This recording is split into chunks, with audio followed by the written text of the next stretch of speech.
Alors, je suis photographe et ici, je présente un travail que j'ai mené à peu près sur 2 ans. Là, je suis allée dans ma ville natale pour aller photographier un ouvrage d'art qui est la Voie rapide de Nice. Et ma pratique photographique est une déambulation dans cette ville.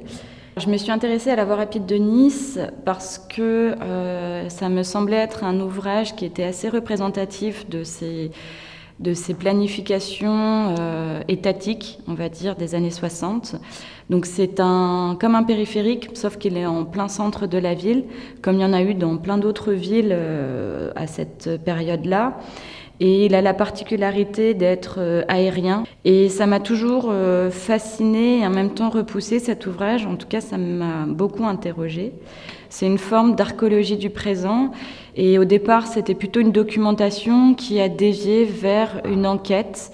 Comment un tel édifice a vu le jour? Et alors, je suis allée aux archives municipales pour comprendre comment ces infrastructures s'édifiaient, enfin naissaient en tout cas. Dans ces photographies, on peut voir quelques éléments de l'ouvrage et on peut suivre un petit peu cette enquête de terrain.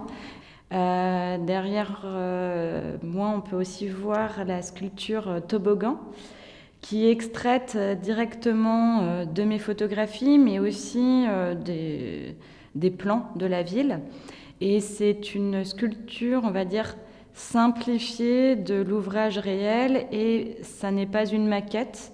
C'est plus grand que la taille d'une maquette et qui permet d'être dans un entre-deux entre une représentation miniature et une maquette. Donc il y a cet aspect un petit peu peut-être enfantin ou ludique. Alors, la vidéo que vous pouvez voir est installée dans un tunnel, une structure construite pour cette exposition et cette vidéo, qui rejoue un plan en négatif d'un morceau des piliers de la voie.